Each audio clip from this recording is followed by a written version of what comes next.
Tenham todos uma ótima noite. É com muito orgulho que a gente traz à luz o terceiro episódio do podcast O Ponto de Desbloqueio. Esse podcast que a gente resolveu fazer para contar histórias sobre desbloqueios mentais, histórias bonitas que podem servir de exemplo para a gente, para mim e para a Arima, que temos muita coisa para desbloquear, e para quem venha nos assistir, para que a sincronicidade traga quem tem alguma sincronicidade com esse assunto para assistir esse episódio. E nesse episódio a gente tem um desafio extra, um grande desafio, que é trazer o primeiro convidado. E a gente já trouxe, logo de cara, uma pessoa muito importante para a gente, uma pessoa que participou da nossa primeira formação, da minha primeira formação como terapeuta, e uma das primeiras da Arima também. Eu vou dar a honra da Arima apresentar essa pessoa para vocês. Paulo, que tem um extenso currículo e por isso eu vou precisar ler esse currículo. Mas o Paulo se apresenta como educador e parapsicólogo clínico, com uma sólida formação acadêmica e vasta experiência profissional. Graduado em licenciatura em Estudos Sociais pela Fundação de Ensino do Desenvolvimento do Oeste, possui especialização em História da América pela Faculdade de Filosofia, Ciências e Letras de Palmas, com mestrado em Educação pela Universidade Federal de Santa Catarina e doutorado em Ciências Pedagógicas na Universidade de Siegen, na Alemanha. Atualmente atuando como professor no curso do Instituto de Parapsicologia Método Grisa em Florianópolis. A sua trajetória inclui passagens como professor efetivo na Secretaria do Estado de Educação de Santa Catarina, bem como colaborações com a Universidade do Sul, Unisul, e a Universidade do Vale do Itajaí, Univale. Sua experiência abrange áreas como ensino, aprendizagem, currículo psicológico, histórico-cultural e dificuldades de aprendizagem.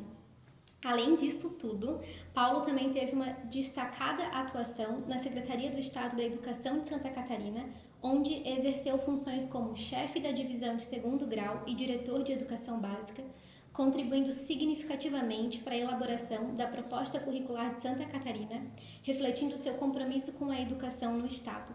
Sua dedicação à educação e à parapsicologia clínica faz dele uma referência em suas áreas de atuação, reconhecido por sua contribuição ao desenvolvimento educacional e ao estudo do potencial psíquico humano. Ele também foi conselheiro por 12 anos do Conselho Estadual de Educação. Uau! É uma grande honra ter o professor, que é como eu chamo, né, que foi um dos primeiros professores. É uma grande honra. Obrigada por ter aceitado o nosso convite. Tenho certeza que vai ser de grande contribuição para toda a audiência e também para a gente aqui hoje, com certeza. E eu passo a palavra para o professor Paulo. Arima e Daniela, a primeira coisa que eu quero dizer para vocês é que se vocês se sentem honrados, a minha honra é dobrada. Porque para todo professor, é sempre uma coisa boa quando encontra alunos que estão dando passos que esse professor nunca deu. Então, quer dizer, ver vocês hoje coordenando um podcast, para mim é uma alegria muito grande. Significa que vocês estão dando passos muito importantes na vida de vocês e na vida da humanidade. Porque aquilo que vocês compartilham nesse podcast são conceitos que valem para a vida das pessoas, para o coração das pessoas. Então eu ouso dizer que vocês contribuem com o desenvolvimento da humanidade quando fazem isso. E para mim a alegria é muito grande. E me sinto inclusive muito honrado também de poder ser o primeiro convidado de vocês. Fosse o 15º, ainda seria um grande orgulho para mim. Agora ser o primeiro é um orgulho que vocês também talvez não consigam mensurar nesse momento. Bom, a gente vai começar com uma pergunta que é em relação aos teus livros, professor. E fiquei bem feliz de saber que teve mais um livro também recentemente escrito. E eu lembro assim das aulas de parapsicologia que eu ficava na aula, o professor sentava na primeira carteira e ficava assim: o professor tem o dom da fala.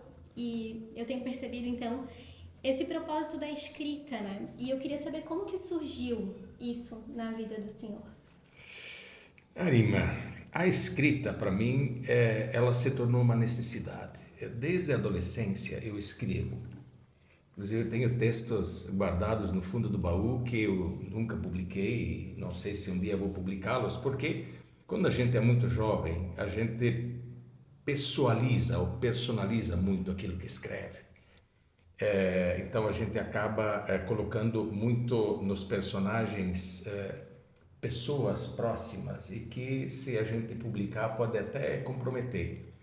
Depois que a gente fica mais maduro, a gente tem condições de ter uma impessoalidade um pouco maior, quer dizer, de não personalizar tanto. Então, por isso é que os escritos da minha juventude, eles estão lá guardados, mas não estão esquecidos. Talvez um dia eu os reelabore e faça aquele processo que está descrito no livro do Dr. Zhivago, onde o autor descreve, mais lá no final do livro, como o Dr. Zhivago ele transformou os poemas dele, que primeiro eram lamentos de paixão pela Lara, mas eles não eram poemas com nenhum teor universal. Ele só conseguiu fazer isso reescrevendo eles muitas vezes, até que, como diz o autor, até que no fim nada da Lara real sobrava lá. O que sobrava lá era um conceito universal de saudade que ele estava exprimindo. Então é dessa forma que talvez eu retome. Tempo eu ainda devo ter para fazer isso, aqueles escritos da juventude, mas os da maturidade, mais especificamente estes dois, que tem um outro livro que não é dessa área, mas a área da educação, que é a publicação da minha tese de doutorado, que esse foi mais uma provocação acadêmica. Os dois romances não foram uma provocação acadêmica, foram uma necessidade interior. É aquela coisa, uma inquietude que vem e que você precisa em algum momento colocar isso para fora. Então isso é que aconteceu comigo tanto no primeiro quanto no segundo, e inclusive para quem for lê-los, tanto Primaveras de Angústia quanto O Cão de Santiago, vai ver que existe muita similaridade, é quase que uma continuação, até porque os personagens de um e de outro se repetem, não na sua totalidade, mas existem alguns personagens que migram de um para outro. E de alguma forma foi uma necessidade para eu deixar fluir também algumas vivências represadas, porque os dois tratam da paranormalidade, os dois são romances, mas eles estão contextualizados num quase uma cacofonia, num contexto de paranormalidade, de fenômenos paranormais, e isso não me considero um paranormal, mas eu, durante a minha vida, eu vivenciei muitos desses fenômenos que estão expressos nesses personagens. Então, foi uma forma, talvez, de abrir um pouco a válvula da panela de pressão e deixar fluir. Que dizem que todo escritor tem um pouco de louco. Então, uma das formas de evitar que a loucura se estabeleça em definitiva é deixar ela fluir para fora, pela palavra. Então, eu acho que é isso que eu fiz. Eu tinha colocado aqui, né, como que, o que sente escrevendo, mas aí já foi respondido bem isso, assim. Mas eu acho que dá para acrescentar alguma coisa, Arima. Eu sinto alívio quando escrevo. Eu sinto alívio quando escrevo. É como se eu, como do gênero masculino, nunca engravidei e nunca vou ter essa oportunidade, mas eu acredito que seja algo parecido com uma gravidez, que você sabe que alguma coisa tem que ser posta para fora em algum momento e você chega a um momento que é inevitável, você não tem mais como segurar. É algo assim que eu vivencio esse processo de escrever muito dessa forma. Que legal. E o que tu sente quando visualiza a obra pronta? E como lida, inclusive, com feedbacks, assim, sobre a escrita, sobre o livro? Alegria. Alegria por ter conseguido não tanto fazer algo, mas contribuir para que outras pessoas também consigam se enxergar. Porque o que a gente faz quando lê um livro principalmente romances? O romance, de certa forma, você está num espelho. Por isso que para algumas pessoas determinados romances não significam nada. Para outros significam muito. Tem muito a ver com a vivência de cada um e como cada leitor se coloca dentro daquilo que lê. Então eu já li muitos livros que são bons, sem dúvida alguma, livros premiados e tal, que não me chamaram a atenção em nada. Outros que me causaram um impacto tão profundo, eu fui entender isso, porque de certa forma é um espelho. É onde eu consegui me enxergar em algum personagem, eu mergulho mais profundamente. Por isso que eu apresento nesses livros também personagens muito reais, que vivenciam coisas, dramas que são possíveis na maior parte das pessoas, só que algumas pessoas os engolem e os escondem. Então é isso que eu sinto, essa alegria de poder compartilhar e mostrar um espelho para algumas pessoas. Muito legal, porque daí vai inspirando também as pessoas a se reconhecerem nesse lugar. Acho legal pegar o livro para mostrar para a audiência, Daniel, os dois. Esse foi o primeiro, que é o Primaveras de Angústia, e o Cão de Santiago, que foi o último escrito. Mais recente. Inclusive, só uma consideração, o Primaveras de Angústia, ele está disponível no site do Método Grisa, na loja virtual do Método Grisa. O Cão de Santiago está disponível no site também do Método Grisa, no site da Editora Insular e na Amazon. Está disponível nessas três possibilidades. Então, está aí circulando. Bem legal. Eu tenho várias conhecidas que adoram romances e com certeza vão adorar essa leitura também. Será um prazer contribuir com essas pessoas. São duas leituras fáceis e agradáveis, isso eu posso garantir. Muito, muito interessante, com vários ensinamentos em meio ao romance, né? O senhor não pude deixar de perceber que o senhor falou bastante em deixar fluir, né? Deixar fluir, sair, né? Colocar para fora o que estava ali. É um alívio. Para mim, a escrita também é um pouco isso, né? A gente sempre se coloca ali, né? Não tem como não se colocar. Mas uma coisa que, sinceramente, eu tenho bastante dificuldade é num certo sistematismo mental, né? De ficar me preocupando com a ordem das coisas e ter que terminar um capítulo até tal data. Isso eu percebo também em outras áreas, né? Tem várias instituições, por exemplo, que pessoas muito competentes trabalham, que tem uma missão muito bonita, mas o excesso de processos ali no meio acaba meio que engessando esse sentimento de, por exemplo, uma instituição que tem como objetivo ajudar as pessoas, mas são tantos protocolos no meio que na maioria das vezes a pessoa nem sente mais o que está fazendo, de tanto sistematismo que tem ali. É o tal do excesso de processo matar a essência. Isso eu percebo bastante na nossa sociedade. E na minha escrita, às vezes, eu percebo isso também, que às vezes me cobro tanto que eu nem quero mais escrever para não sentir aquilo. O senhor já sentiu isso durante o processo, no início ali, quando começou? Senti, principalmente no primeiro livro, eu vivenciei esse drama, porque eu cheguei mais ou menos na metade da escrita, eu travei, eu fui embicando, como se diz, o enredo para um ponto que eu não via mais saída. Até eu confesso que eu tive vontade de deletar do computador e esquecer aquilo. Mas ainda bem que eu aguardei até o momento em que me veio a inspiração para fazer o restante. A partir disso, eu estou bem livre. Quando eu tenho vontade de escrever, eu escrevo. Quando não tenho vontade, não escrevo. E um detalhe, Daniel.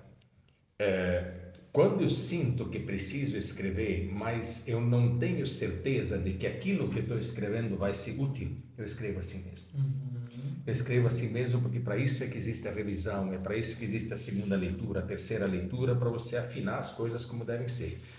Mas se eu puder dar um conselho para quem gostaria de escrever, não se cobre demais a priori, deixe fluir. Depois a gente corrige, a gente ajusta. Porque quando você escreve um romance, por exemplo, você vai ter...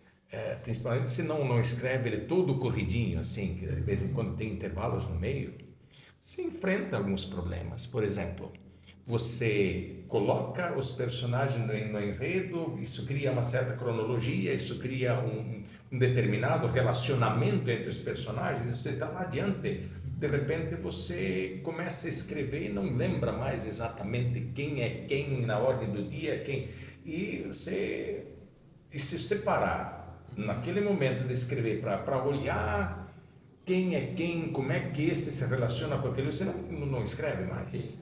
Então, deixa fluir, depois vai lá e corrige. Se bem que eu também fiz um exercício seguinte, isso mais no segundo livro.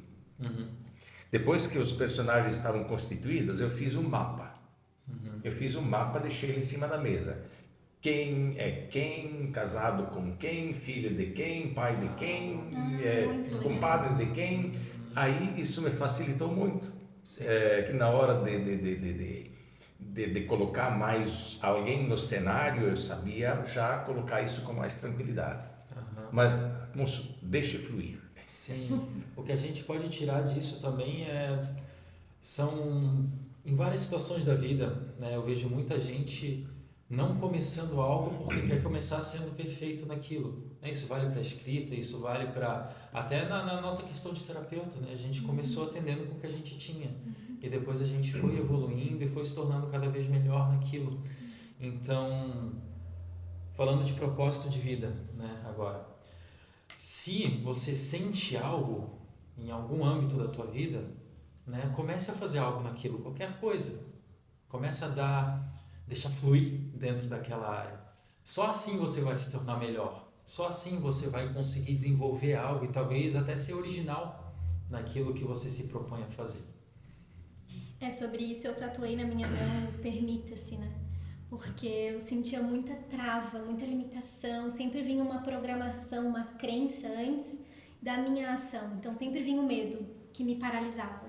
E aí quando eu tatuei o permita-se, eu lembro que uma cliente perguntou: por que tu carimbou na tua mão? Eu falei: é uma boa, vou começar a utilizar isso como um carimbo, porque não deixa de ser, esse é o propósito dessa tatuagem, é um carimbo para eu lembrar o tempo inteiro de ficar me permitindo, porque senão aquela programação ela tem uma força muito grande, né? E dessa forma eu olho para cá e eu me fortaleço. É simples, mas acaba que virou uma simbologia bem forte assim para mim nesse sentido. Exatamente. E pode falar? Pode continuar. Paulo, desde pequena eu tenho a escrita como um hábito na minha vida, só que eu faço isso em diário, né? Então eu sempre escrevi muito em diário. Eu acho que o meu primeiro diário é de 1999 e é muito interessante quando você estava falando ali que às vezes tem que dar uma pausa e depois continua, porque eu vejo muito isso quando eu olho para o diário. Desde 1999, todos os anos eu tive um diário. E tem um ano em específico que eu acho que eu escrevi, sei lá, umas 5 páginas somente. E ainda assim, eu lembro que uma amiga perguntou: tá, e aí tu vai ficar gastando dinheiro? Mas pra mim tem muito significado, né? Porque aquela época da minha vida teve um motivo do meu silêncio e só eu sei, né? Então eu queria saber como que é pro senhor nesse sentido, utilizando meu exemplo, né? Eu sempre usei o diário para eu me expressar e para eu me entender. Então nunca foi só escrever e deixar lá. Eu gostava de revisitar os meus escritos, até para mapear os meus sentimentos, os meus pensamentos. E eu percebi em uma determinada fase, acredito que na adolescência, que eu não estava mais conseguindo ser compreendida quando eu comecei a despertar a minha consciência maior, né? Então eu comecei a achar muito estranho, mas não sabia lidar de uma certa forma com aquilo, e utilizei então cada vez mais a escrita, e às vezes o próprio diário ele tem folhas de desenhos, porque já não era mais só a escrita que era suficiente, né? Eu desenhava. Eu não sei se por um acaso o senhor já passou por algo semelhante a isso e como que a escrita de alguma forma contribui para esse expressar nesse sentido. Arima, eu acho que ninguém escreve senão sobre si mesmo, quer dizer, ou pelo menos a forma como a pessoa vê o mundo. Então é a nossa síntese do mundo, e no fundo nós escrevemos sobre nós mesmos, seja escrevendo um romance, seja escrevendo um diário. E os momentos de silêncio às vezes eles são necessários até para que você se recarregue para ter o que dizer depois. Quer dizer, para mim, também já disse isso antes, por exemplo, no escrever o Primaveras, eu fiquei, creio que mais de um ano sem escrever uma linha, porque não tinha o que escrever naquele momento. E se eu me forçasse a escrever, eu não sei o que sairia. Por isso, eu não sei, eu admiro muito os escritores profissionais que vivem da literatura e que são obrigados, de certa forma, precisam criar uma disciplina tal que todo dia eles têm que produzir. Por exemplo, se eu for olhar para um escritor como Jorge Amado não tinha o direito de esperar que o silêncio interior passasse. Quer dizer, ele precisava escrever para ter uma obra vasta como ele teve. Então, não tem como uma pessoa assim ter esse direito de vivenciar esse silêncio, essa parada. Então, são pessoas especiais. São pessoas especiais pelas quais tenho uma admiração muito grande. Mas eu comungo muito com essa tua impressão a respeito. Existem momentos em que a gente consegue, existem momentos em que a gente não tem o que dizer. Naquele momento, a melhor coisa a fazer é silenciar mesmo. E eu acredito que quando a escrita, ela também pode nos chamar para esse tempo de percepção. Quando a gente está vivendo, né? Porque o autoconhecimento, para mim, é uma filosofia de vida. Desde quando eu entrei nesse caminho, eu uso ele para tudo na minha vida, não tem como. Então, eu hoje, né? Antes não, quando eu era pequena e usava o diário, deixava em branco, eu não refletia sobre aquilo. Mas hoje, quando eu vejo que eu estou uma semana sem escrever, eu paro. Quando eu pego meu caderno de datas, né? Eu paro. E aí é um tempo também para eu reorganizar, não só reorganizar a minha mente, mas também meditar sobre esse tempo. E aí é onde a escrita eu vejo que vai ficando cada vez mais qualificada, porque agora eu consigo entender cada vez mais, assim. E não só para mim, mas também ajudar, porque o diário eu sei que toda escrita é de si, mas o diário é ainda mais íntimo, né? E o meu diário ele foi transformado, então, em um diálogo com outras pessoas também. Depois dessa percepção que eu posso parar e analisar esse tempo, e de repente alguém vai se identificar com essa escrita, com essa dor, com esse sentimento. Então, bem legal. Você imagina se você se sentisse obrigada a fazer todo dia uma página no teu diário. Quer dizer, nesses dias que você se sente com a necessidade de se recolher, o que é que você escreveria? Então, justamente, eu acho que é isso. Nós temos, se a gente quiser fazer uma analogia com os eletrônicos, nós temos uma bateria que tem que ser recarregada. E esses silêncios, muitas vezes, são justamente essa recarga da bateria nossa para que nós possamos voltar a falar, a escrever. Até mesmo nos atendimentos eu sinto isso. Até nos atendimentos eu sinto isso. Nos atendimentos com parapsicólogo clínico, existem, às vezes, períodos, semanas, em que eu não me sinto à vontade em atender. Eu já tenho, parece que um sistema telepático preparado para isso, que nas semanas em que eu não me sinto à vontade para atender, não me aparece ninguém para atendimento. Aqueles que tinham agendado cancelam, alguma coisa assim, mas é muito isso. Então, existem momentos de fazer e existem momentos de calar, em todos os sentidos. Perfeito. É o poder da sincronicidade, né? Ela nunca falha. Exatamente. Ela nunca falha. Se aquele não é o momento da pessoa ser atendida, vai acontecer alguma coisa, ela não vai ser atendida ali. Se não é o momento do terapeuta, ou o momento dela, não vai acontecer aquilo. Exatamente. Isso é bem evidente, acontece bastante. Professor, gostaria agora de entrar em um assunto que me chamou bastante atenção no seu primeiro livro, Primaveras de Angústia. Mais para o início do livro, quando o senhor descrevia os sentimentos do personagem principal, me veio uma similaridade, percebi uma similaridade com esse personagem principal, que seria sentir algo ruim, que a gente não sabe de onde veio, uma coisa que a gente não sabe explicar direito, talvez uma angústia, em relação a algum período do dia. No meu caso, é mais período do dia, mas o senhor exemplificava como uma estação do ano, ali na primavera, que que esse rapaz se sentia muito mal. A gente conversou um pouco antes aqui, antes de começar, e realmente é uma situação bem grave, uma situação de programações subconscientes profundas, é uma situação que se reflete e tem toda uma explicação por trás, tem todo o porquê, tem uma profundidade muito grande em cima disso.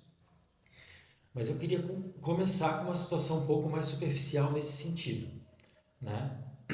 Antes do professor Paulo passar essas questões bem importantes ali que ele tem. Existe uma armadilha que muita gente cai dentro desse imbróglio mental que a gente vive. Quando você sente alguma coisa, por exemplo, começou a primavera, nossa, pássaros cantando, flores, e eu sinto algo ruim, eu não consigo interagir direito com a minha família, eu não consigo interagir direito com meus amigos, eu começo a me sentir culpado. Nossa, que direito eu tenho de me sentir assim? O que está acontecendo comigo? E essa culpa nada mais é do que uma armadilha. O problema está muito, muito antes da culpa. O problema é outra nuance da culpa. O principal que você tem que fazer nesse momento é respirar fundo, curtir da forma que dá e procurar ajuda para descobrir a raiz desse sentimento. Agora, entrar na nuance da culpa vai te tirar energia, vai te deixar mal e vai fazer com que você realmente não consiga resolver aquilo. Então, dentro desse contexto, eu gostaria de aprofundar um pouco essa situação do se sentir mal em relação a alguma situação específica. Pode ser a estação do ano, o período do dia, ou você visualiza alguma coisa e se sente mal, né? O nosso subconsciente trabalha por símbolos, né? Então isso é bem comum. Professor, que conselho você teria para dar nesse sentido? O que eu faço quando eu me sentir mal, né? Dentro de uma situação inexplicável?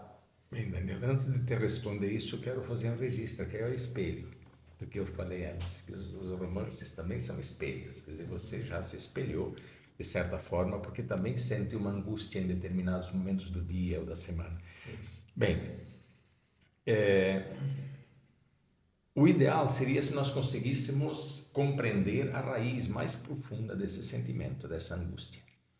E para isso, uma análise da vida pessoal, da história pessoal da gente desde a gestação é muito importante, porque eventos complicados ou eventos traumáticos que nos marcaram em determinada época da gestação, elas podem depois nos virem à tona no decorrer de alguns momentos específicos da vida.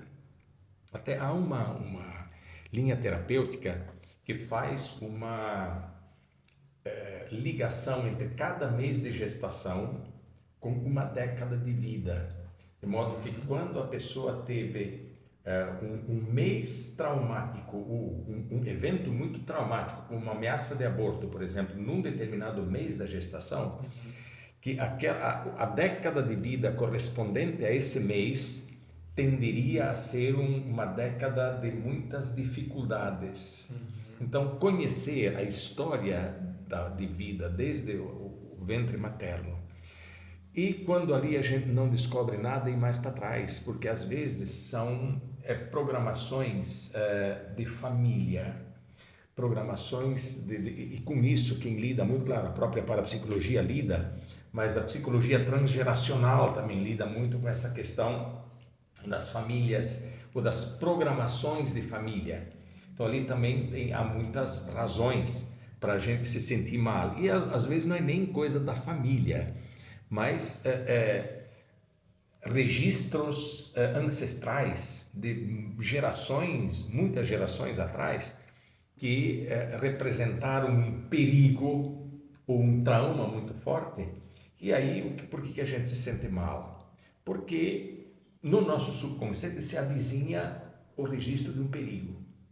Por exemplo, se num determinado momento do dia isso foi traumático para nossa mãe, por uma razão qualquer, digamos, se o anoitecer era um momento traumático para a mãe, porque a mãe ficava preocupada se o marido ia chegar em casa inteiro, se o marido ia passar no boteco, ia beber umas a mais e arranjaria uma briga, se o marido ia jogar e acabar perdendo o seu salário do mês. Por exemplo, se o anoitecer é esse drama, por exemplo, estou citando apenas um exemplo, tem muitas outras coisas que podem ser. Então há uma tendência dessa pessoa sentir o entardecer como um verdadeiro fantasma. Por quê? Porque é o registro de um perigo que existe registrado no subconsciente. Não vou dizer a memória, porque memória de perigo é memória, é aquilo que a gente lembra. Isso não é uma memória, porque a gente não lembra. Mas o registro está lá. Então, quando esse registro do perigo se coloca como, eu diria assim, entre o limiar do subconsciente com o consciente, nós passamos mal. Mas, aquilo que você mesmo disse, quando a gente não sabe de onde vem, respirar fundo e se situar no presente. Eu acho que isso é uma coisa muito importante, a gente praticar essa consciência do momento presente. Afinal, quem eu sou hoje? Quer dizer, que perigo real tem na minha vida hoje no anoitecer? Que perigo real tem hoje numa segunda-feira, por exemplo? Porque a segunda-feira era para mim um drama até o começo da idade adulta. E tem razões familiares para isso, que eu não quero tocar nesse assunto. Mas razões familiares me faziam com que o domingo à noite até passar a segunda-feira para mim fossem dias terríveis. Exato. Hoje eu sei do que era e por isso não tenho mais nenhum problema com isso. Mas quando a gente não sabe de onde vem, então fazer o que você mesmo disse. Respira fundo, te chama para o presente, te situa no presente e perceba que isso não tem poder sobre você hoje. Isso não deixa a culpa primeiro tomar conta. Exatamente. Não preciso me sentir culpado pelos meus sentimentos. Não. É uma coisa que está ali, que vem não sei de onde. A culpa não entra nessa equação. Exatamente, por aí. E é interessante porque algumas pessoas perguntam, mas aí eu tenho que ficar fazendo isso sempre, porque eu sempre tenho isso. E sim, sempre vai fazendo isso, né? Porque por mais óbvio que possa parecer, o teu subconsciente ainda está sendo o agente da tua vida e não com memórias, então, muitas vezes, mas são informações que compõem esse campo mental, né? A nossa história, enfim. E talvez em cada respirar fundo desse haja uma parte de uma reprogramação, né? Porque você puxando para o presente, o teu subconsciente percebe, mas eu tô voltando numa situação que já aconteceu. Estou voltando numa situação que já aconteceu. Quem sabe em algum momento ele perceba que não. Vai fortalecendo a compreensão, né? Exatamente. E a repetição também, né? Tem isso, que a repetição também te ajuda a registrar uma nova programação. Arima, quando você diz que a pessoa às vezes tem que fazer isso sempre, nem sempre, quer dizer, pode ser que a gente vá fazendo isso por algum tempo e isso vai se distanciando até que some. Isso. E pode ser que não, se a informação é muito profunda, a gente realmente tem que manter isso como um hábito e em todo momento se chamar para o presente. Onde é que quem eu sou hoje? Que riscos hoje efetivamente estão no meu entorno? Exatamente. Porque eu percebo que as pessoas às vezes falam assim, mas descredibilizam, sabe? Não, mas tá ali, é isso. Então ficam se apegando no tá ali e não vai mudar, sabe? Porém, dependendo do nível da programação, ela vai precisar ainda assim repetir. Arima, é mais confortável dizer, tá ali, não tem jeito, eu sou assim mesmo, eu já tentei mudar, não consegui, então mais essa coisa que você está me ensinando também não vai adiantar nada, já tomei antidepressiva, não resolveu, já tomei ansiolítico, não resolveu, agora essa tua sugestão vai me ajudar. Quer dizer, eu sou assim mesmo, acabou. Você cria um conformismo, quando você cria esse conformismo realmente não tem muito jeito. Tem que vencer, a pessoa tem que ter a disposição de vencer esse conformismo, de saber que ela tem capacidade de agir sobre a sua vida. Claro que ninguém é onipotente. Sim. Então não dá para nós vendermos a ilusão de que, digamos, o pensamento positivo resolve tudo. Não resolve tudo, mas ajuda muita coisa. Que a compreensão vai resolver tudo por si só, não vai resolver tudo por si só. Então a gente tem que fazer a compreensão e depois acalentar essa compreensão no dia a dia até que ela se fortaleça dentro de nós, porque não basta só compreender. Por isso que a gente tem muito essa questão da imaginação e da repetição junto com a compreensão, fortalecem a compreensão. Enfim, eu acho que é por aí. Sim, muito legal. E não sei se quer falar alguma coisa, senão eu já engato numa pergunta que eu tenho aqui. Não, é interessante a gente reforçar também algumas técnicas, né? Porque, como o professor mesmo disse, alguns traumas muito profundos, coisas muito pesadas, esse sentimento talvez se torne quase que insuportável para a pessoa.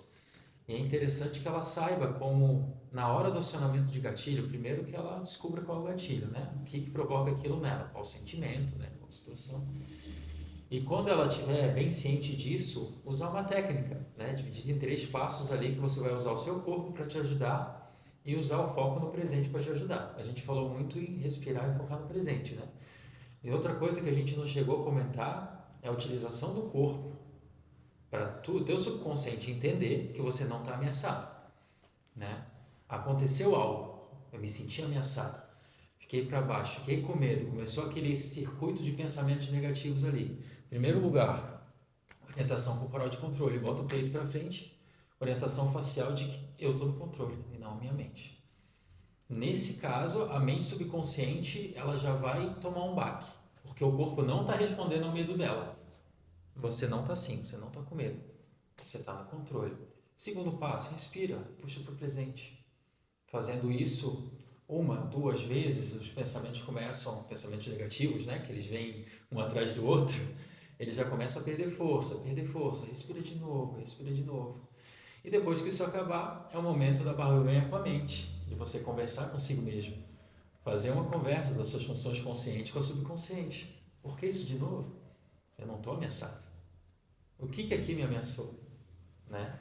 Então, essas 3 técnicas, para quem realmente está numa situação difícil, quem está tendo muito acionamento de gatilho, quem não está conseguindo sair dessas, essas técnicas ajudam bastante. Como medida emergencial, que, claro, depois tem que aprofundar e resolver no mais profundo, né? É isso, e às vezes no decorrer pode ser meio chato de ficar fazendo isso, só que é tão libertador quando tu atravessa esse lugar e aí tu vai te fortalecendo dentro desse processo do autoconhecimento, a confiança em ti mesmo vai gerando um conforto, né? Porque é desconfortável reconhecer a dor, reconhecer o medo, reconhecer essa sombra que chega e depois que atravessa eu acho que eu poderia traduzir isso numa expressão assim, né? Um alívio muito grande. Então vale a pena realmente se fortalecer nesse... Internalizar e tornar automático, né? Quando você torna isso automático na tua vida, tudo começa a fluir, né? Sim. O difícil é você realmente entender o acionamento de gatilho. Né? Que... Quando começou, quando você pega o jeito, você entende isso, tudo começa a fluir. Isso, é muito legal, vale a pena. E eu coloquei aqui falando novamente, né, que eu adorava as aulas do professor Paulo, então as histórias e tudo era muito legal. E eu queria entender um pouquinho, porque acho que eu vou falar dessa forma, eu tinha uma dificuldade de me expressar. E eu queria entender como que foi para o senhor aprender, ou se isso é um dom nato, enfim, mas... Como que foi para o senhor aprender a se expressar ou fazer uma aula que, de alguma forma, vou falar pela nossa turma, né? A galera ficava hipnotizada, assim. Sim. Muito legal, assim, era uma comunicação muito diferente. Né? Não sei se eu posso chamar de metodologia, não sei, mas a forma de se comunicar, enfim. Então, eu estou buscando esse lugar, esse caminho, esse desbloqueio também de melhorar a minha comunicação e tenho essa dúvida. Marima, se eu olho para mim hoje, o que eu consigo fazer falando, por exemplo, eu olhar para trás, para o menino que eu fui, eu às vezes penso milagres existem, tá? Que eu era um menino muito tímido, muito medroso, até a adolescência eu era extremamente retraído. Talvez se fosse hoje, com todos os recursos de diagnóstico que existem, talvez eu fosse à época diagnosticado como autista, provavelmente, porque eu tinha muita dificuldade de me relacionar com quem quer que fosse que não fosse ali do núcleo familiar. Eu tinha medo de pessoas. No meu dialeto de alemão chamamos de xista. Xista, quer dizer, uma pessoa muito, muito medrosa, muito tímida. O que me desbloqueou isso foi o teatro. Eu fiz teatro na minha adolescência e até alguns anos da juventude. Primeiro, na comunidade onde nós morávamos, eu sou de uma comunidade rural, lá do interior de Ceará. Mas tinha um irmão meu que já era mais velho que eu, que era seminarista. E os seminários católicos, eu não sei como é que eles são hoje, mas na época dele, na minha época, que também passei por lá, uma das atividades que para mim são extremamente importantes são justamente os teatros. Existiam pelo menos na época grupos de teatro nos seminários. Esse meu irmão participava de grupos de teatro, então nas férias ele organizava peças teatrais na localidade para serem encenadas lá. Então isso começou a me desbloquear. E uns anos atrás, quando eu já tinha, aliás, depois disso, quando eu já tinha terminado o ensino médio, aí eu fui também para o seminário católico. Aí eu fiquei lá 2 anos e meio, durante os 2 primeiros anos e meio do meu curso superior de estudos sociais. E ali também a gente ensaiava pelo menos uma peça teatral a cada semestre e apresentávamos. A gente apresentava internamente no seminário, para a comunidade de entorno do seminário e fazia turnês pela diocese de Chapecó. Então, isso para mim foi a grande virada. Se eu for dizer para vocês que foi fácil, não. Porque as primeiras apresentações a público, eu vou dizer assim, a sorte é que tinha uma iluminação de palco suficientemente boa que não permitia eu enxergar quem estava na frente. Porque se enxergasse, eu acho que sairia correndo na época. E isso, aos poucos, foi me permitindo olhar para quem estava na frente, poder não só interagir com quem estava contracenando, mas também interagir com o público. Aí que eu aprendi.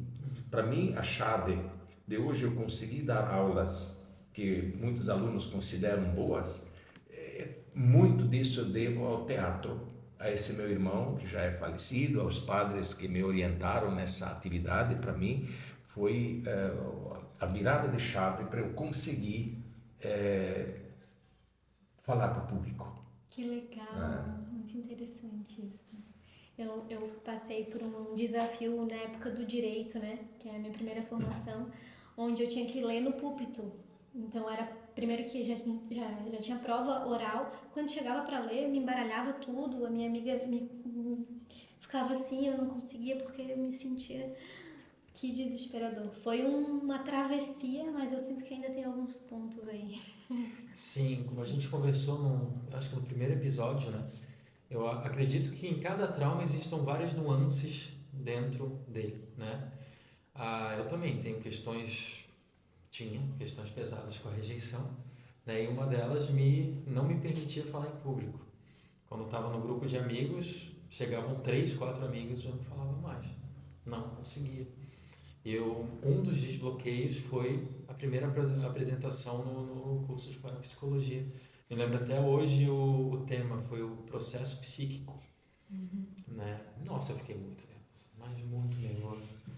Mas chegou na hora, eu desenvolvi tão bem que eu pensei, nossa, eu consigo. Né? Ali foi um desbloqueio naquela nuance. Mas como você mesmo disse, em outras nuances ainda tem que trabalhar. Em falar em público a gente já se vira bem. Sim, a gente já está aqui, nos desafiando, né? Sim. Muito legal. Exatamente. E, professor, agora indo para o seu segundo livro, O Cão de Santiago. Lendo o início dele, eu li uma parte ali que me remeteu a um livro, não sei se o senhor já leu, um livro chamado O Centésimo Macaco, do Ken Case Jr. Não li o livro, mas eu sei de que trata. Sabe da história, né? Encurtando a história, mais ou menos o seguinte. Um grupo de cientistas japoneses observaram durante muitos anos, acho que foi 30 anos, né, que eles observaram um grupo de macacos numa ilha. E um dia eles resolveram jogar batata doce numa praia, algumas batatas doces numa praia, para ver o que os macacos faziam. Começaram a comer batata doce com areia, comer e comer, até que uma jovem macaco teve a ideia de lavar a batata, porque não queria comer areia. Aí ela foi, lavou a batata e comeu. Os outros jovens macacos olharam aquilo, vou fazer também. Alguns adultos mais abertos olharam aquilo, macacos adultos, vou fazer também. Outros não vou fazer, continuaram comendo a batata doce com areia. Acontece que continua assim, né? Um aprendia, outro aprendia, a maioria não. Mas chegou um dia, que eles chamaram do 100º macaco, o macaco aprendeu a fazer isso e todos os outros aprenderam junto. E o mais impressionante, não só os macacos da ilha, os macacos da mesma espécie de outras ilhas que estavam ao redor e do continente aprenderam também a partir de um dia, que um macaco deve ter aprendido.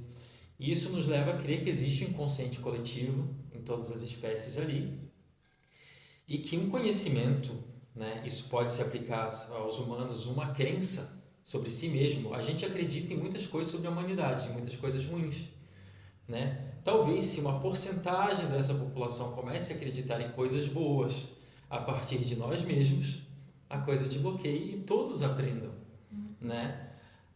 Eu queria saber, né, se o senhor, nos seus atendimentos, muitos anos atendendo, quantos anos o senhor atende já, professor? Desde 2007. O senhor percebeu alguma nuance de inconsciente coletivo? Ainda mais na nossa sociedade, né, que ela acredita que realmente não é boa, né? No mais profundo a gente acredita que não é bom. Se o senhor já percebeu alguma nuance dessa? O que eu tenho percebido muito não é tanto questões do inconsciente coletivo geral da humanidade, mas os campos informacionais que se criam nas bolhas. Isso eu tenho percebido muito. Por exemplo, principalmente nos últimos anos, em que a questão da polarização política ficou muito forte, eu atendi umas 2 ou 3 pessoas que estavam totalmente apavoradas, pensando que o Brasil estava realmente no fim do mundo, porque existia alguma chance de alguém que não fosse daquela bolha ganhar a eleição. Ou seja, que se alguém fora da bolha deles ganhasse a eleição, o Brasil estaria perdido, viraria uma Venezuela em 6 meses, etc. e tal, e que não queriam vivenciar isso de jeito nenhum. Eu atendi algumas pessoas em que eu tive que ajudar a desmanchar que é uma certa visão restrita do inconsciente coletivo que se cria dentro das bolhas.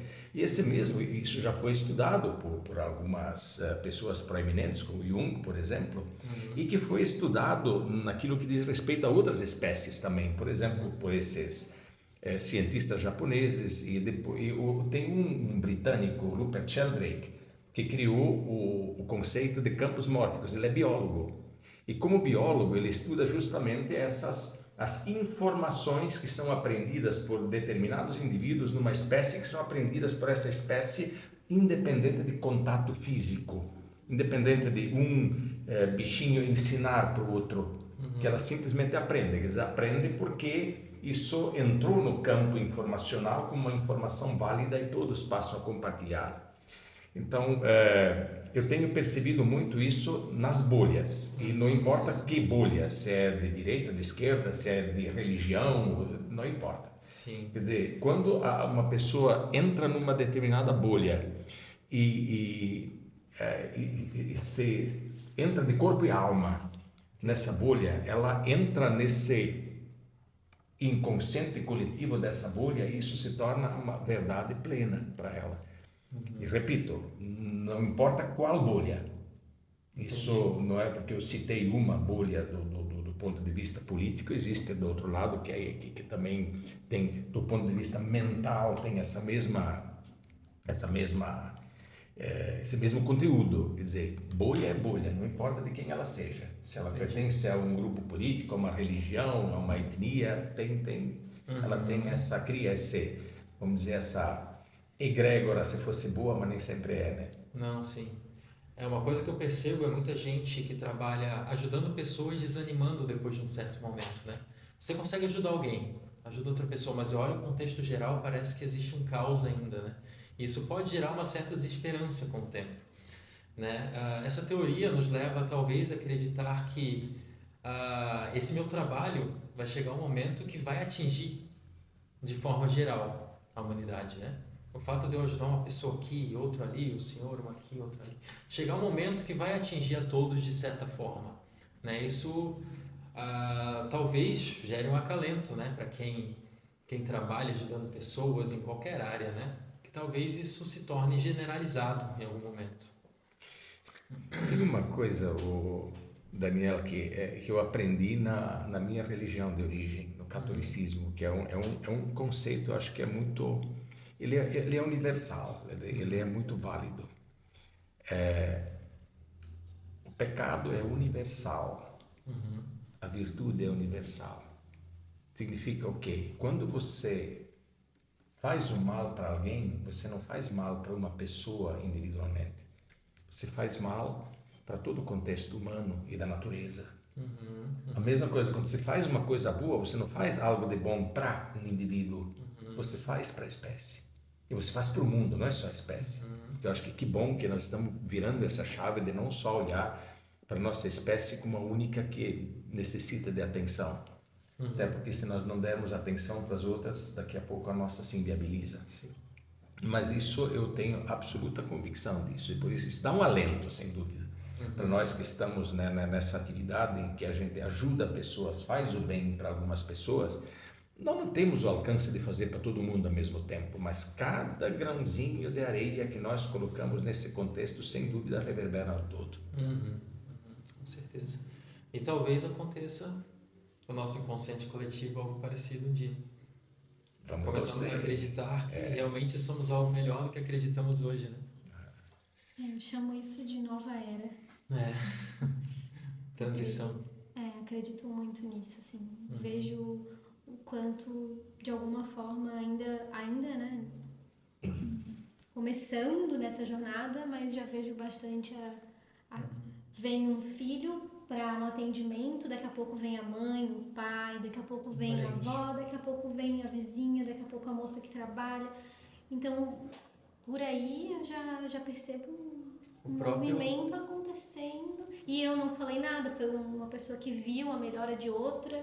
E eles chegam e falam, eu não sei, eu só sei que eu vi que fulano melhorou e eu quero também melhorar. E eu falo, que legal, tá acontecendo. As pessoas de casa sentem a energia de quem foi atendido, né? Isso, é muito legal. E isso já reorganiza alguma coisa ali dentro e elas querem continuar o processo. Isso é bem legal. Então tá, professor, acho que chegou o momento da gente entrar no ponto principal do nosso podcast, que é o ponto de desbloqueio, né? A gente pretende, para todos os convidados que a gente trouxer aqui, trazer uma situação específica da vida e esmiuçar um desbloqueio mental, né? Desde onde bloqueou, como foi o caminho do meio, né? Como foi a sua vida quando estava bloqueado, quais os sentimentos que tinham, como conseguiu desbloquear e quais características positivas esse trauma trouxe, né? Que a gente só fala geralmente de características negativas, mas um trauma te torna uma pessoa melhor em muitas ocasiões, né? Então, eu queria saber qual situação o senhor queria abordar dentro desse ponto de desbloqueio. Daniel, se for fazer um inventário geral, talvez aparecesse mais coisas, mas tem um ponto específico que para mim chamou muita atenção. Vou preliminarmente dizer o seguinte: eu desde a minha juventude, eu nunca fui uma pessoa muito bem paga e nunca fui uma pessoa muito mal paga. Quer dizer, o meu primeiro emprego depois que eu saí do seminário foi secretário de educação numa pequena cidade lá do oeste, Quilombo, que eu nunca tinha visto tanto dinheiro na minha vida como o salário que eu ganhei lá. Então foi um bom salário. Depois disso veio professor, e como professor eu sempre trabalhei muito, dava muitas vezes 15 aulas por dia, que é meio insano, mas na época que era jovem eu aguentava isso. E aí depois Secretaria da Educação, Conselho. Então, eu sempre ganhei razoavelmente. Não posso dizer que eu ganhava bem, ganhava razoavelmente. Só que havia um padrão. Isso no meu tempo de solteiro, depois de casar, continuou esse padrão de que eu sempre terminava o mês em vermelho. Não sei ainda hoje se existe cheque especial, existe, né? Porque eu sempre usava o limite do cheque especial cada mês. E às vezes perigava de furar o limite. Às vezes teve cheques devolvidos porque furou o limite do cheque especial. Isso era uma constante. Isso se arrastou durante décadas. Eu virei essa chave com dois áudios. Com dois áudios do professor Pedro Grisa. Um chamado Pense Bem, Viva Melhor e outro Prosperidade Sistema Grisa. Porque me chamou muita atenção uma aula que o Pedro deu sobre essa questão. E ele falou desses áudios. E aquela aula foi um espelho para mim. Foi um espelho. Porque eu sentia esse drama nunca havia dinheiro que chega. Eu nunca fui um gastão. Nem eu, nem minha esposa, nem meus filhos, nunca fomos pessoas de rasgar dinheiro. A gente sempre foi muito econômico, mas ao mesmo tempo faltava dinheiro. Eu ouvi durante 30 dias o Pense Bem, Viva Melhor, e por 30 dias, todo dia, isso assim, sistemático. Todo dia eu ia fazer minha caminhada, fone de ouvido, e ouvia primeiro um, depois nos outros 30 dias o segundo, Prosperidade e Sistema Grisa. Essa chave virou, e eu não posso dizer para você, não, eu fiz tal coisa específica que virou, não. Foram esses dois vídeos que foram virando assim devagarinho. Eu não comecei a fazer planilha, ainda hoje eu não faço planilha. Eu mais ou menos mantenho na cabeça o que eu posso gastar no cartão de crédito durante o mês para chegar no fim do mês e ter saldo para guardar um pouquinho. Mas isso era absolutamente impensável para mim na época. Isso veio assim de repente, assim como magicamente de repente começou a ter, primeiro empatar o dinheiro, depois sobrar um pouco de dinheiro, trabalhar com folga e tal. Então para mim essa questão financeira foi um desbloqueio bem marcante que eu tive, e tive desta forma que eu expliquei aqui para vocês. Dois áudios que eu ouvi. É claro que, junto com esses áudios, algumas sessões de orientação parapsicológica que eu fiz também, mas eu em nenhuma das sessões que eu fiz com o professor Pedro, nem com o Assis, já falecido, que foi meu orientador numa fase do curso, e o César, que foi meu orientador numa segunda fase, em nenhum momento eu abordei esse problema, porque desse problema eu tinha vergonha. Não falei dele para ninguém, nem para os terapeutas. Mas esse eu consegui resolver sozinho. Com os áudios. Com os áudios. Então foi mais ou menos 30 dias ali escutando sempre. Cada um deles. Foram 60 dias para virar essa 60 chave. dias. 60 dias. Foi um processo gradual, então, né? Gradual. Não precisou chegar numa situação desesperadora. Não. Foi aprendendo. Quer dizer, eu não sei se eu não me desesperava mais ou se eu vivia desesperado, isso eu não sei. Mas o fato é que já tinha virado um padrão, eu já estava acostumado. Me parecia que a vida era assim mesmo, que tinha que ficar devendo a cada fim de mês. E isso não foi nada assim que aconteceu, uma ameaça de... Não, que essa ameaça era constante. Entendi. E ela parou de existir a partir daquele momento. Entendi. E o senhor tem ideia de quando bloqueou isso, né? Você já veio de família? É de família. É de família já. É de família. Não que a minha família seja uma família problemática do ponto de vista financeiro. Eu sou filho de uma família de pequenos agricultores. Eu até, hoje eu olho para trás, eu vejo que o meu pai e minha mãe foram heróis. Foram heróis, porque em 30 hectares de terra, eles criaram 9 filhos, ajudaram ainda a sustentar o avô e a avó paternos nos últimos anos da vida deles. Então, eles ganharam muito dinheiro nessa pequena propriedade. e ainda compraram terra para os irmãos mais velhos para poderem se colocar. Eu, para mim, não tinha mais terra, daí por isso tive que estudar, senão talvez eu fosse colono também, hoje agricultor. Mas eu tive que sair estudar porque essa era a minha forma de poder sobreviver depois. Então, quer dizer, foi uma família que gerou muito dinheiro, mas ao mesmo tempo, todo esse dinheiro que era gerado, ele não era nunca o suficiente para sobrar. Quando sobrava alguma coisa, tinha que comprar mais um pedaço de terra para algum filho que ia casar e tal. Então, sempre se trabalhou dessa forma, que o dinheiro é difícil. Então, eu acho que é uma programação de família, e não só de família, como da cultura local, de que o dinheiro é difícil de ganhar. Sim. Quer dizer, ele sai fácil e entra difícil. Essa é uma programação que eu acho que eu trouxe de família, eu trouxe da cultura local onde eu me criei, porque a minha família não era uma exceção no meio da comunidade onde nós vivíamos, ela era assim. Quer dizer, pequenos agricultores muito lutadores para conseguir fazer a vida, que fizeram um milagre, né, nos pedaços de terra pequenos que tinham, mas sempre com aquela coisa, trabalhando no limite, nunca com fartura, nunca com sobra e tal.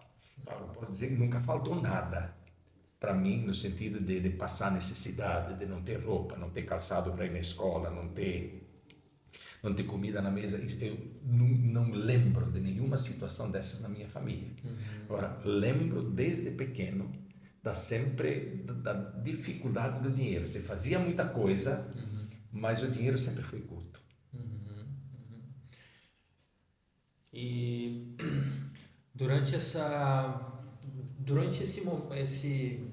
anos que o senhor ficou com essa mentalidade, o senhor tirou algo de positivo disso? De realmente estar com medo, né? Nem que seja uma empatia em relação ao outro, em compreender o outro. Você conseguiu tirar algo de positivo desse período da sua vida? Daniel, honestamente eu não sei avaliar isso agora, porque claro, foi um período da minha vida em que eu vivi muitas coisas boas, Sim. não tem dúvida, mas esse lado financeiro para mim sempre foi um drama. Entrava mês, saía mês, isso era um drama. Então eu acho que para mim a coisa boa que eu vivenciei nisso foi justamente quando eu consegui superar esse padrão. Esse foi o lado bom. Mas eu não sei, talvez eu seja meio curto no avaliar isso, mas eu não vejo que aquilo... Claro, uma coisa boa isso me trouxe. A visão de que não podia ficar assim a vida toda. Claro. A visão de que isso não podia ficar assim a vida toda. Sair da inércia nesse sentido, né?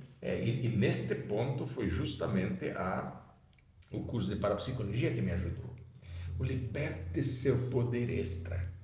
Esse primeiro livro que eu li lá, aquilo me abriu uma porta de dizer, mas a gente é capaz de mudar algumas coisas na vida. Porque até então eu não tinha essa consciência de que era possível a gente mudar aspectos significativos da vida. Mas aquilo me abriu uma porta. E depois os áudios é que me permitiram virar essa página. Porque talvez se isso não fosse um incômodo, não teria saído para estudar, ficaria e repetiria né, enfim, ficaria mantendo aquele padrão. Mas eu tenho uma situação interessante, talvez, para pontuar. Tem uma amiga que não mora aqui, né? Ela mora em Portugal. E ela comenta que quando ela vem para o Brasil, falando em campos mórficos, talvez, quando ela vem para o Brasil, ela sente o quanto qualquer coisa de dinheiro é uma dor, sabe? Falar um preço, é R$700, a pessoa fala 700. E o quanto ela percebeu isso morando fora. Que lá eles falam e vivem e pagam, e aqui é sempre uma coisa muito, né? Então, pensando em campos mórficos, a gente estava conversando que a análise que a gente fazia disso era em relação aos portugueses, a forma como foi explorado o Brasil lá atrás, e aí talvez esse campo mórfico que foi criado. Eu acho que esse campo mórfico ali da própria história dos 500 e poucos anos do Brasil, que nós fomos uma sociedade espoliada, ainda somos, de certa forma. Basta olhar o que acontece em nível internacional, os juros que têm que se pagar, empréstimos internacionais e tudo mais. Ainda continuamos, agora, de forma menos agressiva hoje do que foi já no passado. Não sei se de forma mais... A gente não percebe de forma tão agressiva. E, além disso, existem também os registros das etnias europeias não portuguesas que vieram para cá também num contexto de sofrimento muito grande.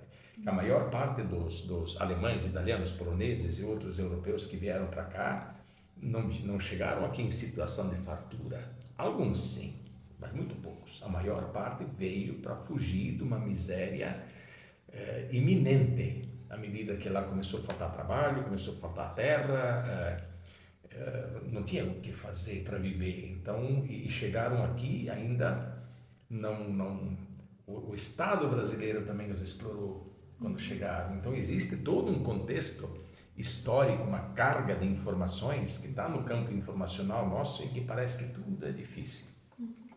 Mas faz muito sentido isso que você fala. A perspectiva do português em relação a dinheiro, que ficou com o nosso ouro, etc. e tal. E a perspectiva do brasileiro, que teve que entregar praticamente os anéis. Então tem um sentido muito grande nisso. O ponto principal, então, do desbloqueio foi encarar o dinheiro de outra forma.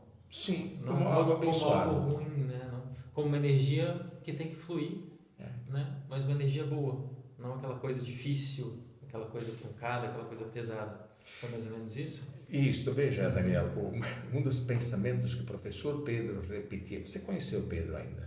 Não. Não conheci.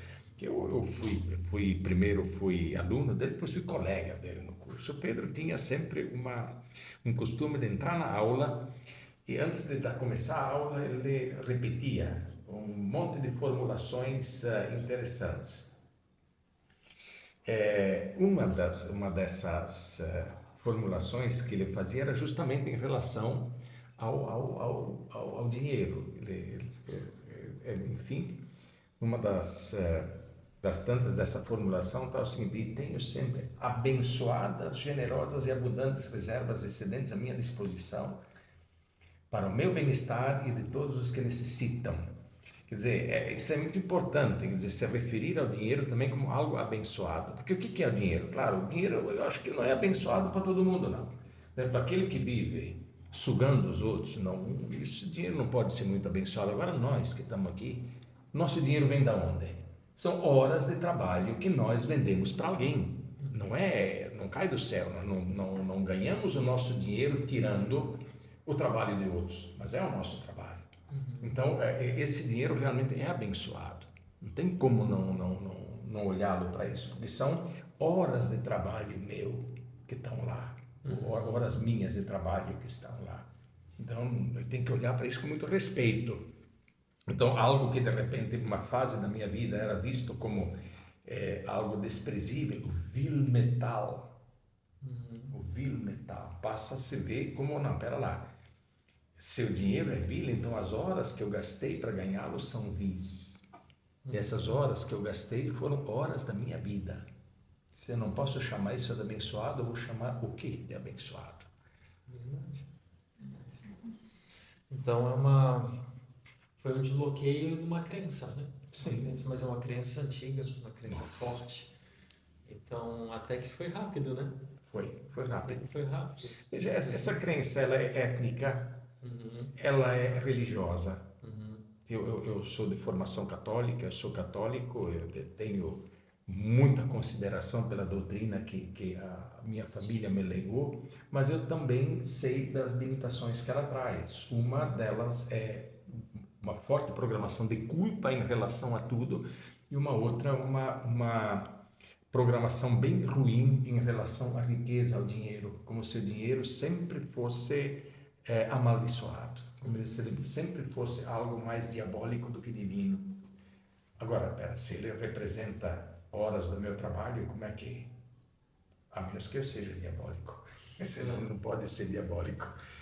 Representa a minha liberdade, representa o ter aonde recorrer quando precisar, né? Então não tem como encarar isso de forma negativa, o meu né? tempo, né? O meu merecimento. Exatamente. teve uma época que eu comecei a cuidar do meu dinheiro com uma pessoa que me ajudava, e aí ela fazia planilhas, e eu, muito visual, né?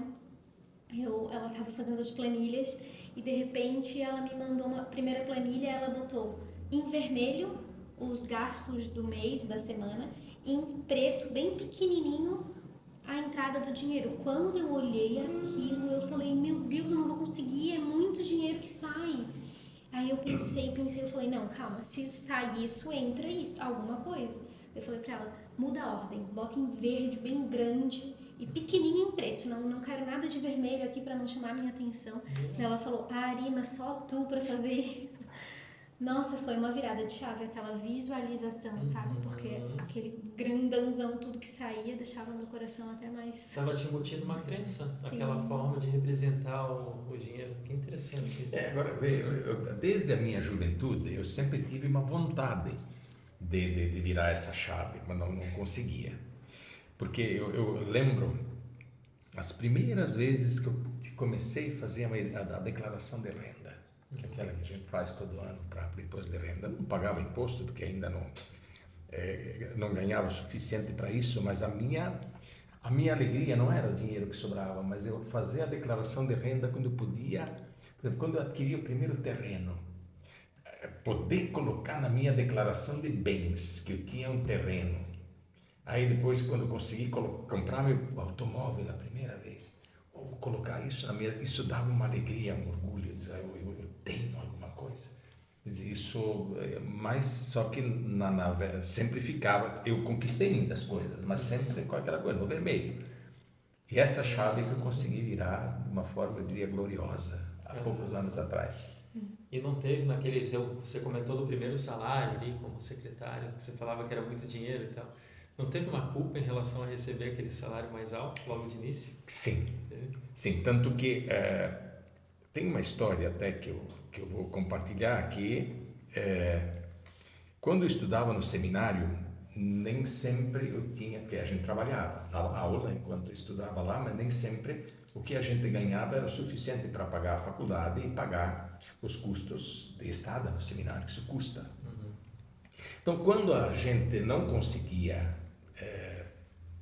pagar os débitos, a gente pegava dinheiro emprestado da diocese.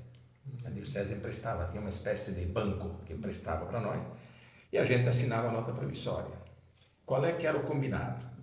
Quem ficasse padre, automaticamente esse débito estava perdoado. Era visto como um investimento da diocese na formação do seu quadro de padres. Quem não ficasse padre, a diocese tinha lá as nossas notas promissórias. Nunca soube que a diocese tenha cobrado alguém na justiça. Acredito que nunca o tenha feito. Mas eu sei que muitos não pagavam. O dia que eu resolvi sair do seminário, a primeira coisa que eu fiz foi peguei o ônibus de Chapecó a Seara. De Seara eu caminhei 11 ou 12 quilômetros para chegar na casa do pai e da mãe. Tirei eles da cama no meio da noite para dizer para eles que eu ia sair do seminário, mas que eu já tinha arrumado um bom emprego.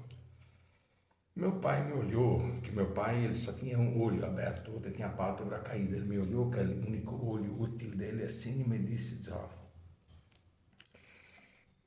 tu não vai comprar para você nenhuma roupa enquanto tu não pagar o que você deve para a diocese, que ele sabia. Então isso eu honrei assim, vou dizer assim, sagradamente. Eu acho que isso também é uma das coisas que me fez bem, porque eu nunca deixei de honrar meus compromissos. Podia ficar sem dinheiro, podia ficar no vermelho, mas eu sempre honrei os meus compromissos. E aquela noite, aquelas palavras do pai, para mim foram muito marcantes. Porque ele sempre foi um homem muito honesto. Ele, às vezes faltava dinheiro, mas ele sempre pagava os compromissos dele. Então isso, essa imagem dele me ficou muito fortemente. Então eu nunca ousei falhar com os compromissos financeiros, mas às vezes faltava dinheiro. Então acho que é isso, professor. Tem mais alguma coisa, Arima? Eu lembrei de uma coisa também que acontece assim de vez em quando, não só na escrita, mas também na leitura. Tem momentos que eu vou ler e aí eu paro para digerir, para, né, pegar toda essa informação. E isso aconteceu aqui. Eu comecei a ler e eu parei algumas vezes para integrar toda a informação daqui. Mas uma das coisas que eu achei muito interessante, falando em sincronia, né? Eu tô muito com uma frase na minha cabeça que é olhar além. Eu penso muito nisso, eu tô praticando muito isso na minha filosofia de vida do autoconhecimento. E quando eu abro o livro, eu leio o início do livro. Dedico o cão de Santiago aos que por sua vontade ou pesar dela percebem o real para além da sua dimensão explícita.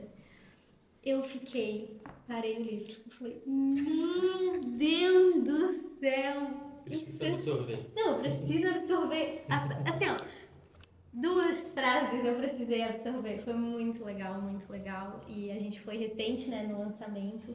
A gente sentiu que, até o convite foi feito lá para o podcast, Sim. A gente sentiu que seria interessante ir lá, e aí fui pegar o livro assim, fui ler a primeira frase, achei muito legal. Então, começamos falando em sincronia, e eu acho que é legal terminar falando um pouquinho de sincronia também. Espelho, mais uma vez.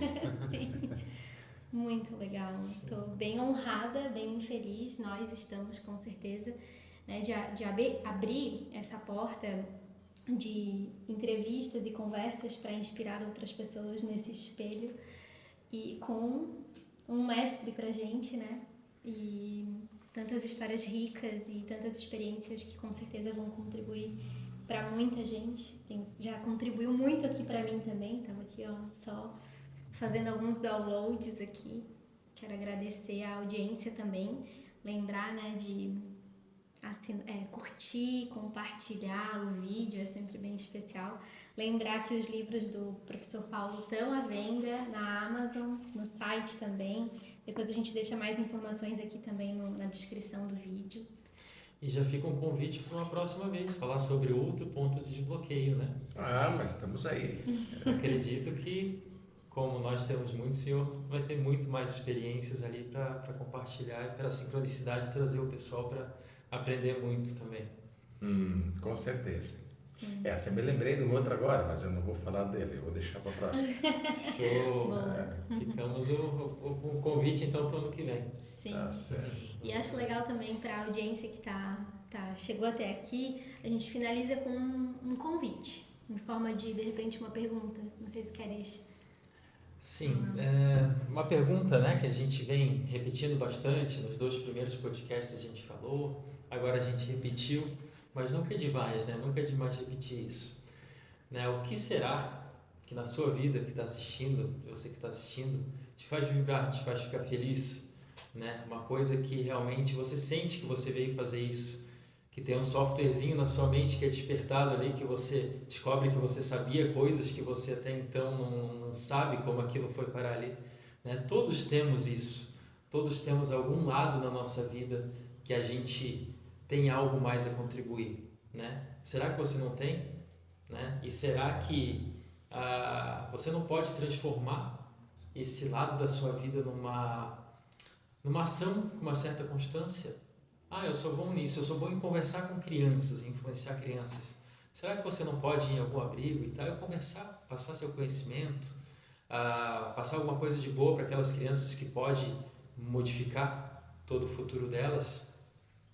Né? Só a verdadeira ação, só a ação, como a gente comentou aqui antes, só a ação leva à nossa melhora. Né? Se você tem uma potencialidade, algo que você encara como propósito, começa agora.